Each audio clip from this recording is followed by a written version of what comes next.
সরস্বতী পুজোর দিন ভোর ভোর উঠে মায়ের পুজো পর্ব শেষ করে তারপরে রান্না খাওয়া সমস্ত কিছু পর্ব মিটিয়ে বেরিয়ে পড়লাম ঠাকুর দেখার উদ্দেশ্যে মগরা ত্রিবেণীতে।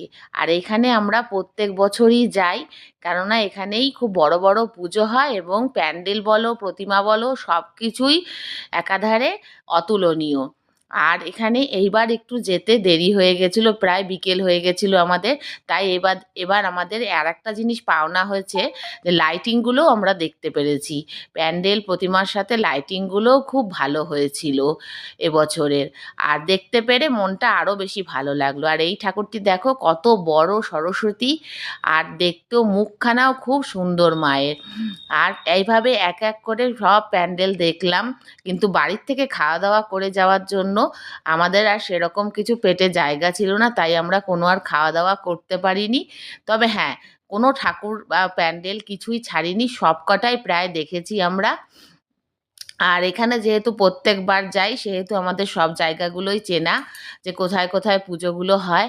তাই আমরা এবছরও সব ঠাকুর দেখে নিয়েছি। আর ঠাকুর দেখার মজাই একটা আলাদা বন্ধুরা। আর আমরা তো প্যান্ডেল হপিং করতে ভীষণ ভালোবাসি তিনজনেই, আর তাই কোনো পুজো আমরা ছাড়ি না, সমস্ত পুজোতেই আমরা ঠাকুর দেখতে যাই। আর এই প্যান্ডেলটা ছিল দ্বারকা নগরী করেছিল সমুদ্রের তলায়। এই প্যান্ডেলটাও যেন রাতের আলোতে আর লাইটিংয়ে একদম অসাধারণ লাগছিল, মনে হচ্ছিল পুরো অরিজিনাল জায়গাতেই চলে এসেছি। আর দেখে আমরা প্রায় সবাই খুব খুশি হয়েছি এই প্যান্ডেলটা। আর এইভাবে এক এক করে সমস্ত ঠাকুরগুলো আমরা দেখেছি আর খুব এনজয় করেছি। তবে ঠাকুর দেখা আগেই বললাম আমাদের সবারই ভীষণ ভালো লাগে। আর ঠাকুর দেখতে বন্ধুরা কার না ভালো লাগে, সকলেরই ভালো লাগে। এটাও একটা ছিল সেই রাজস্থানের প্যালেসের আদলে ছিল। আর প্রতিমাটাও ছিল তোমার ওই রাজস্থানী ঘাগরা পরানো, ওইভাবেই ছিল। দেখো তোমরা কি সুন্দর হয়েছে মায়ের মুখখানাও এখানেও। আর সরস্বতী লক্ষ্মী প্রায় একই লাগে মুখ, আর আমার তো কাছে তো একই লাগে, আর ভীষণই ভালো লাগে। আর এই প্যান্ডেলটাও খুবই সুন্দর হয়েছিল।